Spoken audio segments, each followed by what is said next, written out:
Hello, hello, hello. Welcome to another episode of Healing into Femininity. Today, we are going deep into the topic of transformation. You've probably heard a lot about transformation or more so manifestation, right? So, what I am going to teach today is fundamental to actually creating the life that you truly love living, whether it is in your health, in your relationships, or in your time and money freedom. There are laws to creating the life of your dreams. You can't just magic think your way there. You can't just sit in your room and think that that's all you need in order to manifest.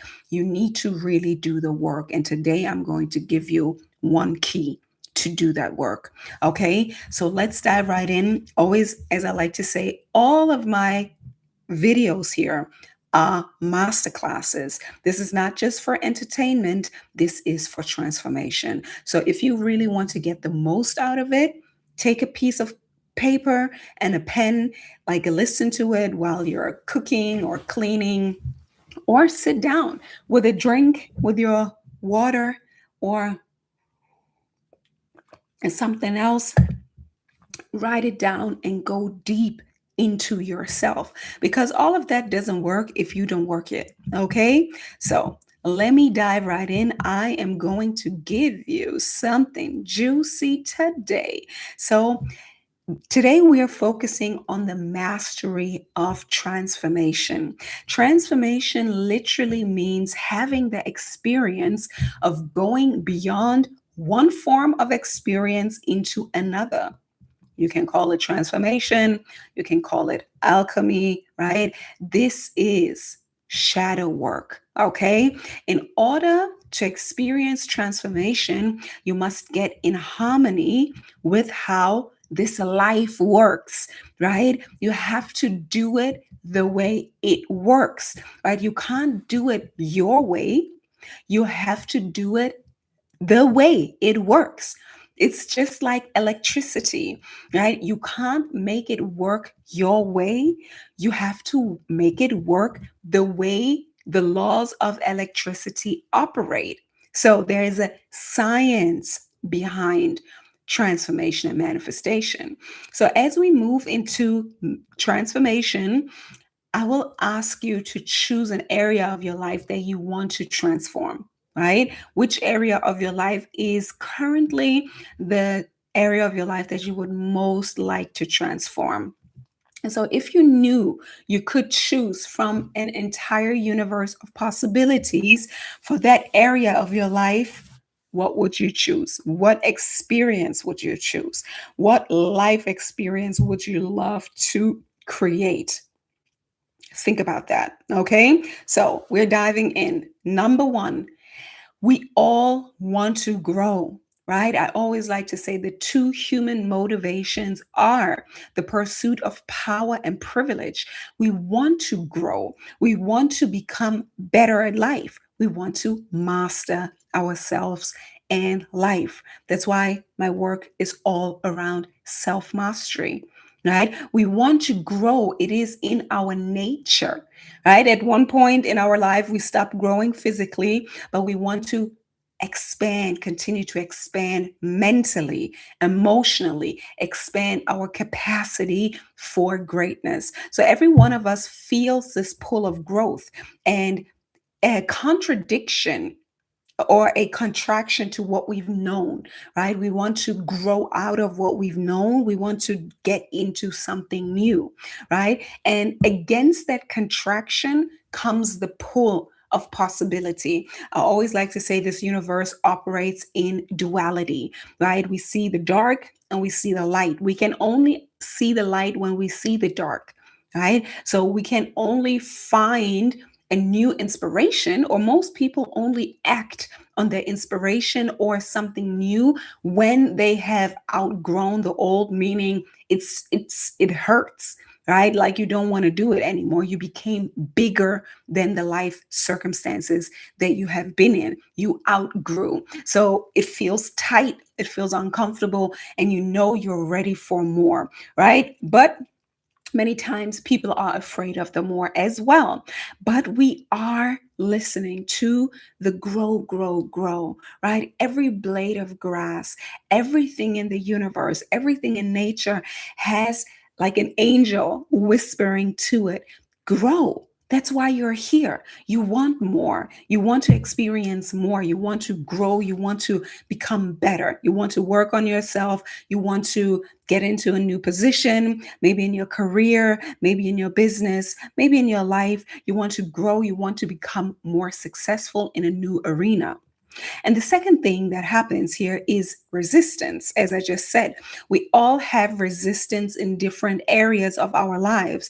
Sometimes it's relationships, right? You want to go into new rooms, enter new rooms, be around new people, more successful people, more achieved people, more self realized people, right? So maybe you don't feel quite ready yet. Or physical wellness, right? You feel a resistance to becoming more healthy, more radiant, right? Or in finances, maybe you feel a resistance of pursuing more wealth, more money, right? You maybe have a block around that, about abundance, about riches, about wealth, about money and time freedom, right? So whatever it is that you feel the most resistance, this is what you want to work on. So it doesn't matter what it is, just notice the resistance. So if one advances confidently in the direction of their dream, right, meaning you're stepping out of your comfort zone,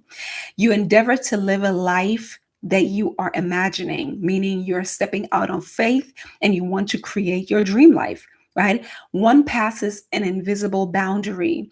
That means you're breaking the glass ceiling, right? That is a quote from Henry David Thoreau, right? It's an old saying to really be conscious that whenever you're stepping out of the box that you've been living in up until now, you are breaking free. You are breaking out of your comfort zone. You are breaking out of maybe a box that somebody has tried to put you in, and it's always going to come with some form of resistance. But if you persist in the uncomfortability, it will become second nature and you're growing into more of who you are capable of being. This is literally the process of transformation. So resistance is an invisible boundary, right? Made up of our thinking, of your mindset, of your programming, depending on where you come from, where your family comes from, right? Whatever you are used to, right? The more freedom and goodness and all of that you're used to, the more you want. Even if you grow into a level of success, there is more, right? Growth is infinite. So, good.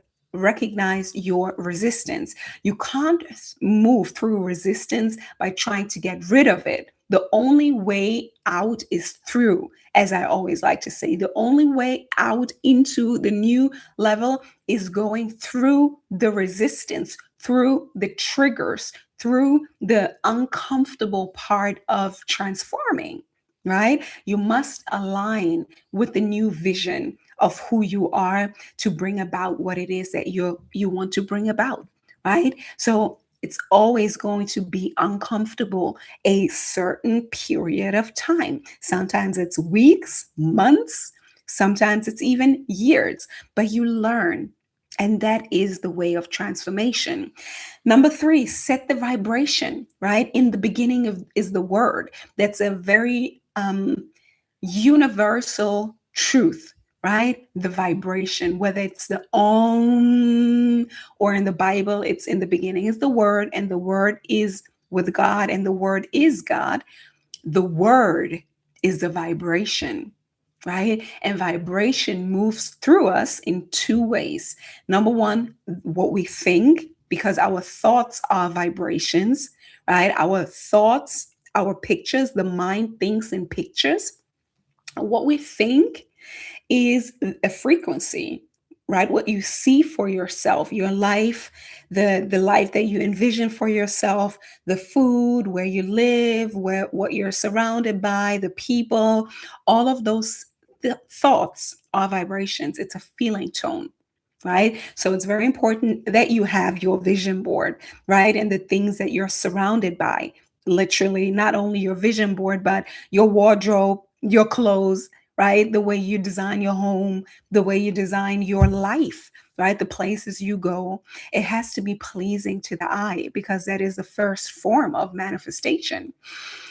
The second vibration is your feeling, right? It's the mind and the heart, the feeling of that's mine, right? You claim your birthright of whatever next level it is that you want to attain. So hold that idea with an open hand. Very important. That's why only having a vision board doesn't work, right? So probably most people have never really created transformation through just those basic beginner level alchemy transformation knowledge, because the real manifestation is you.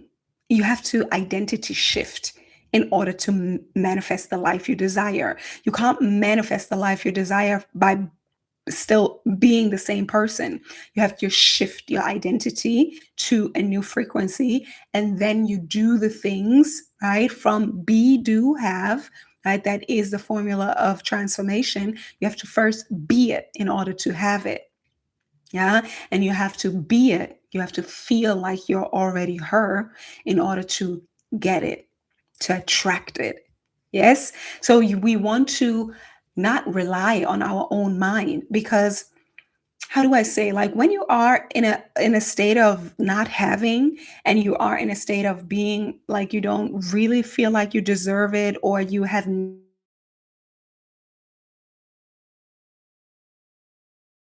version of you is now manifesting what you want, it still signals that you don't have it. And it still signals that you are not in alignment with it. So you have to understand that you first have to shift yourself, and then you can imagine something that you want, but you always hold it open and you say this or something even better. Because while you are becoming that new version of yourself, you will not want the same things that you wanted when you didn't have it. I hope that's clear, right? So you become a new version of yourself. Let's say somebody who had never, that's the thing, right? Most poor people say they want freedom or they want money, but they don't even know what that truly means. It's a very childlike approach to money. It's a very immature approach to life, right? They want freedom so they can do nothing. That's not what freedom is. Freedom is very much about ownership and a lot of discipline all the time, but it is about the identity you create, right? If a per And there's a lot of studies around that, the people who win in the lottery because they begged and they wanted to just win the lottery. That was their only strategy in life to become an abundant person. They thought, oh, let me hit the jackpot. Then they hit the jackpot, and most millionaires or most jackpot winners, they get back to the old lifestyle and financial situation within 3 years or so. That's a study. Okay. So it's very important that you learn to become the person. And I'm going to tell you a little story, which I think is wonderful, that makes the point. So sit back, relax, and listen to the story.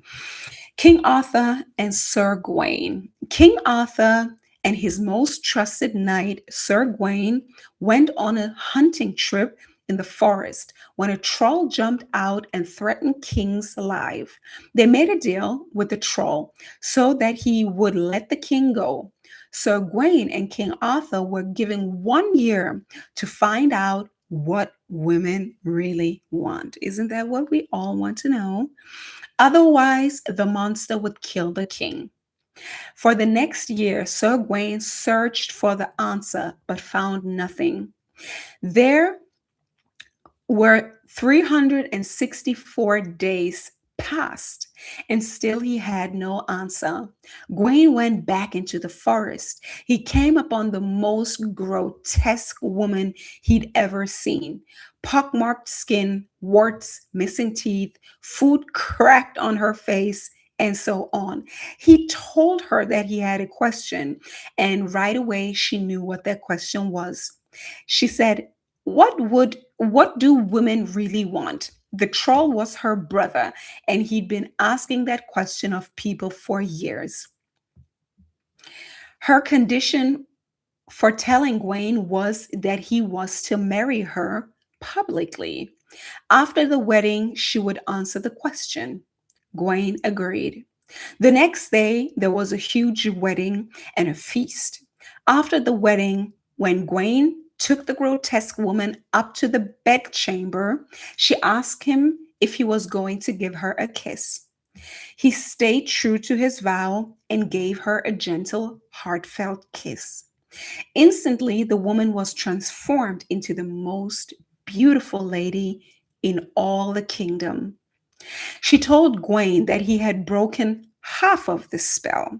She said that half of the day she must look like an old hag, and half of the day she would look like the beauty that she was in that moment. She asked Gwaine whether he would prefer she looked beautiful when they were alone at night or during the day when his friends would see her. His reply was that it was her choice. Though that answer, through that answer, she broke or he broke the rest of the spell. She said the answer to the question, what women really want is sovereignty. Sovereignty. By giving her the choice, the spell was broken and the king was saved. Rewind, listen to the story again, and maybe you can decode that story by yourself.